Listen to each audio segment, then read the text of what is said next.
भाई लोगों, इन लोगों को कोई शर्म हया नहीं है। इन लोगों का हाल देखो कि हम पे डाल रहे हैं, बुरी परफॉर्मेंस खुद कर रहे हैं। और हारिस रऊफ साहब ने प्रेस कॉन्फ्रेंस में जनाब साहब कह रहे हैं कि कुछ लोग हैं हमारे यहाँ जिनका काम ही ये क्रिटिसिज्म, और वो इंतजार कर रहे होते हैं कि पाकिस्तान हारे तो हम क्रिटिसिज्म करें। ओ भाई, तुम जीते कब हो? पहले तो तुम मुझे ये बताओ, 2021 के अंदर जब हमारी टीम हर टीम से जीत रही थी तो कोई ऐसा बंदा था पूरे पाकिस्तान में जो क्रिटिसाइज कर रहा था? एक बंदा दिखा दें आप। जब आपकी टीम पिछले 12 मैचों में से जिम्बाब्वे के खिलाफ जीती हो, कनाडा के खिलाफ जीती हो, आयरलैंड के खिलाफ जीती हो, तो फिर पीछे क्या रह जाता है? मतलब सिर्फ आप इन टीम्स के खिलाफ जीते हो, बाकी सारे मैचेस आप हारे हो। आप लास्ट अपने देखो, अपने क्रिटिसिज्म में आप इंडिया से भी हार रहे हो, आप न्यूजीलैंड से भी हार रहे हो, आप साउथ अफ्रीका से भी हार रहे हो, आप इंग्लैंड से भी हार रहे हो, आप सारी टीमों से हार रहे हो। आप जीत किससे रहे हो? आप ये आपका पैमाना है कि पिछले पता नहीं 12-15 आपके T20s के अंदर आप जनाब हारी जा रहे हो, हारी जा रहे हो। सिर्फ आपने एक जिम्बाब्वे से सीरीज, बल्कि मैंने सीरीज के खोल के रखे हुए हैं, मैं आपको दिखाता हूँ। ये देखें, आपको अगर स्क्रीन जाहिर सी बात है नज़र आ रही है, ये T20 सीरीज अभी ये चल रही है। न्यूजीलैंड के साथ आपने वो हारी, साउथ अफ्रीका से सीरीज आपकी हुई, ठीक है जी। 2024-2025 के अंदर आपने 2-0 वो हारी। फिर जिम्बाब्वे से हुई, वो आपने जिम्बाब्वे से 2 मैच जीते T20 के, ठीक है जी, और एक उसमें से भी आप हार गए। चलो जी, जिम्बाब्वे से एक हार गया। ऑस्ट्रेलिया से 3-0 हारी। फिर T20 वर्ल्ड कप में आप यूएसए से हारे, ये भी आप याद रख के। अफगानिस्तान से आप हारे, इंडिया से। बड़ी टीमों को तो छोड़ ही दो ना आप। ठीक है जी, इंग्लैंड से फिर आप जी 2-0 हारे, फिर आयरलैंड से आप 2-1 जीते। कि उसमें भी आप ये चीज़ देखो कि आयरलैंड से भी आप हार चुके हो। तो कहने का मकसद ये है, तो बात, आप हमें मौका दोगे तो हम आप पे क्रिटिसिज्म करेंगे ना। कौन सा ऐसा बंदा है जो आपको कहेगा कि भाई हम आप पे क्रिटिसिज्म करेंगे, आप जीत रहे हो? तो ऐसे तो नहीं होता। अब आप ये देख लो, अब क्रिटिसिज्म किन किन पे बनता है, तो उन पे तो क्रिटिसिज्म करना बनेगा। आप ये देखो, शादाब खान कब से पाकिस्तान टीम का पार्ट है? 2017 की चैंपियंस ट्रॉफी से पाकिस्तान टीम का पार्ट है। और अब भी अगर वो 50 नहीं कर सकता इस तरह के माहौल में, कि जहां बैटिंग पैराडाइज था, बैटिंग पैराडाइज आप कह सकते हो इस पिच के ऊपर। इसी पिच के ऊपर लास्ट टाइम जब T20 इंटरनेशनल मैच हुआ था पाकिस्तान और न्यूजीलैंड का, 16 छक्के मारे थे न्यूजीलैंड ने। उसने क्या नाम है उसका, जो इनका ओपनिंग बैट्समैन फिन एलन ने, ठीक है जी, फिन एलन ने 16 छक्के पिछले मैच में मारे थे और 225 का टारगेट सेट किया था। और इनका ये देखो, ये हाल है कि पहले बैटिंग मिली। कहाँ है मोहम्मद हारिस? मुझे तो मोहम्मद हारिस के ऊपर तब चढ़ती है कि हर बंदा मोहम्मद हारिस की बड़ी बातें करता है ना। मैंने तो अभी ये पहला मैं बंदा हूँ इस टाइम इंटरनेट पे बैठ के जिसने वाहिद कह के बोलना है कि ये फेलियर होगा। क्यों? क्योंकि यार, टैलेंट का आइडिया हो जाता है, आप एक दो गेम्स देखते हो, बंदे को पता चल जाता है टुल्ला प्लेयर है या वो है। साइम अयूब का मैं खुद सबसे बड़ा मतलब उसका मुखालफत थी कि उसे बहुत ज़्यादा चांस दिए यार, 22 मैचेस दिए।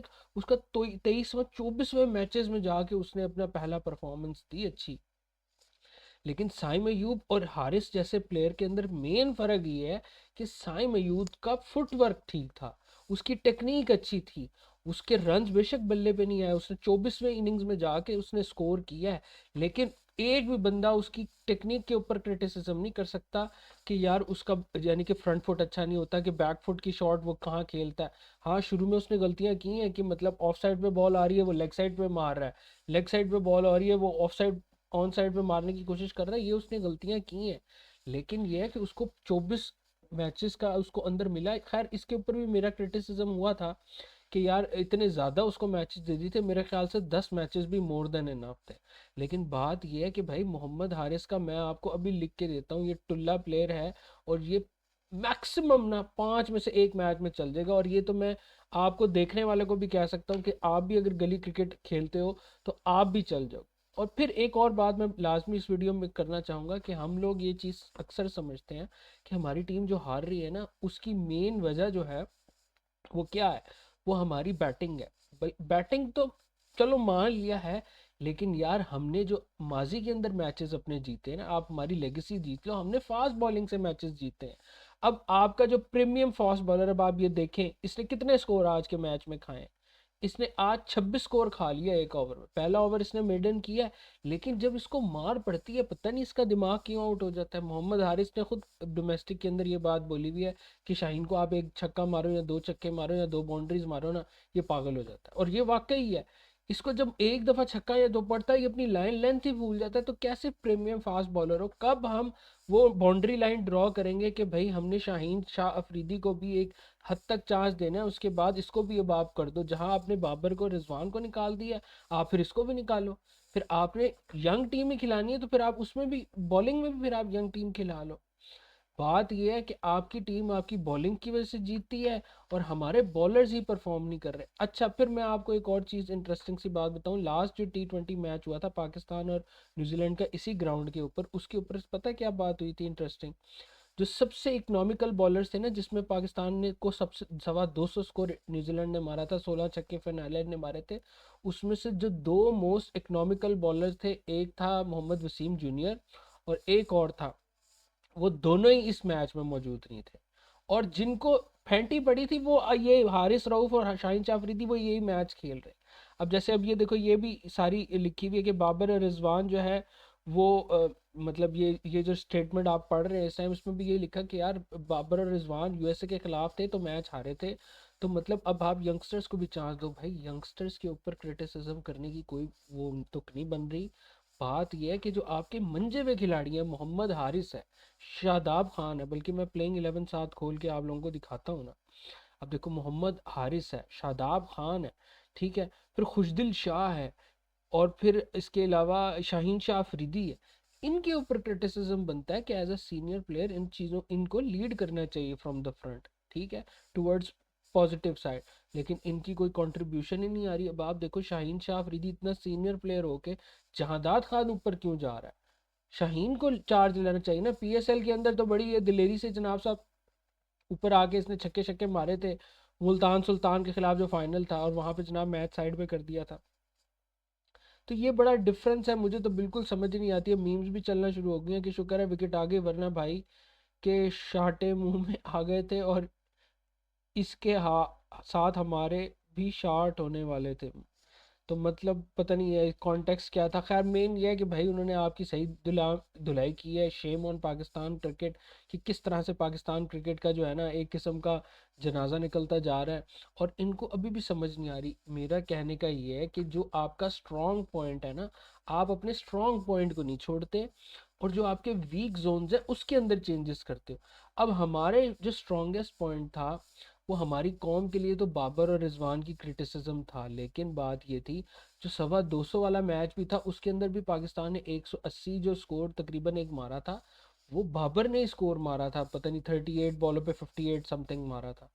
तो कहने का मकसद ये, जो आपकी टीम के अंदर रिजवान भी और बाबर ये बड़े लंबे अरसे से पाकिस्तान को कंट्रीब्यूट कर रहे थे, तो उनको साथ लेके चलना चाहिए था। लेकिन खैर उसको उसके ऊपर बात करने का फ़ायदा कोई नहीं है।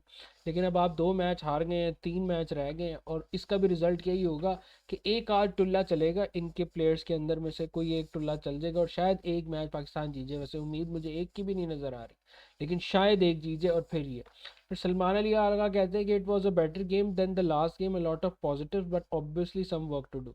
तो यार ये वही रवायती बातें आप की जा रहे हो, जो पिछले मैच में भी आपने यही कहा था कि सम वर्क टू डू, अब भी सम वर्क टू डू। तो भाई वर्क हो क्या रहा है? क्या किया है तुम लोगों ने? तुम्हें थोड़ा सा तो यार एक होना चाहिए। अब हसन नवाज, अब लोग कहेंगे, एतराज करेंगे मेरी इस बात पे कि यार इसके ऊपर क्रिटिसिज्म कर रहे हो। यार 2 डक्स, यानी कि आपको पाकिस्तान के लिए रिप्रेजेंट करने का मौका मिल रहा है, 2 डक्स इन अ रो, आप मतलब 1 ओवर 2 ओवर तो पिच की असेसमेंट के लिए लेते हो। ये तो बिल्कुल ही अन्ने वाह, बिल्कुल अन्ना होके नहीं खेलने वाला कहते हैं, इनका बिल्कुल वो वाला हाल है। तो हसन नवाज का भी ये हाल हुआ।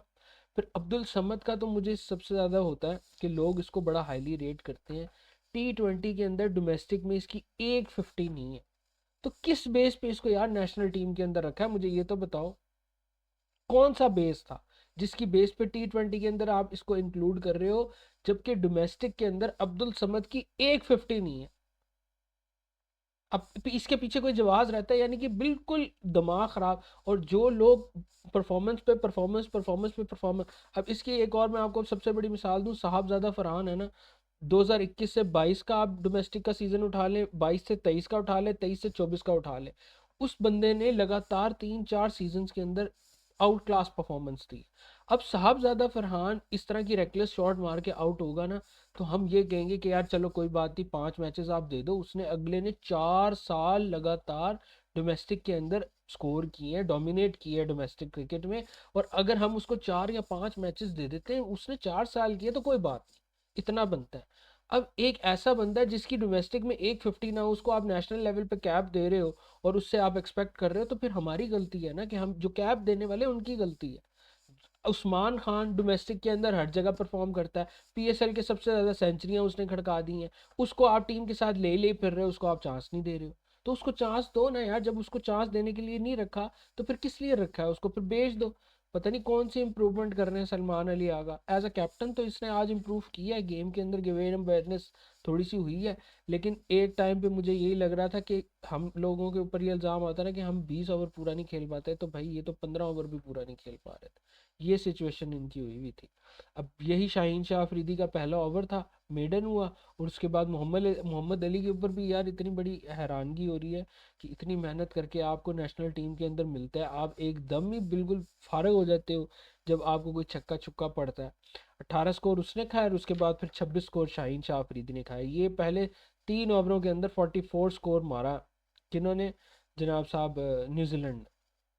ये सिचुएशन। बाकी बड़ा डिसअपॉइंटिंग सा एक्सपीरियंस रहा कि मतलब सहरी के बाद बंदा सारे जो है मैच देख रहे हैं कि यार कोई अच्छी हो कि यंगस्टर्स हमारे परफॉर्म करें, जो हाइप बनी हुई है कि जनाब यंगस्टर्स टेक ओवर करेंगे जी, रिजवान और बाबर की रिप्लेसमेंट करेंगे।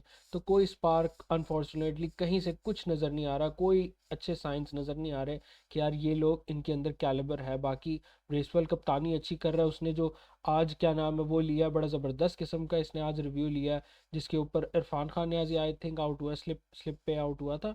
तो वो रिव्यू लिया, खुशदिल शाह आउट हुआ था। तो वो बड़ा अच्छा रिव्यू लिया, जिसके ऊपर जो है ना इनको उम्मीद नहीं थी इश सऊदी की जो गेंद थी उसके ऊपर।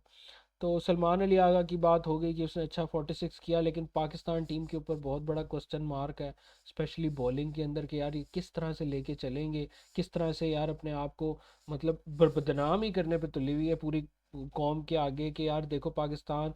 एक होता है ना, हम कहते हैं कि यार इससे नीचे तो नहीं जा सकते ना, इससे बुरा क्या होना है। तो ये हमें रोज ही अमेज कर रहे हैं कि बुरे से बुरा होता जा रहा है, मतलब कोई बेहतरी की कोई उम्मीद नजर नहीं आ रही। तो ये सारी सिचुएशन है। आप लोगों की क्या राय है इस मैच के बारे में? अपनी राय कमेंट सेक्शन में लाजमी शेयर कीजिएगा। नेक्स्ट वीडियो तक के लिए अल्लाह हाफ़िज़।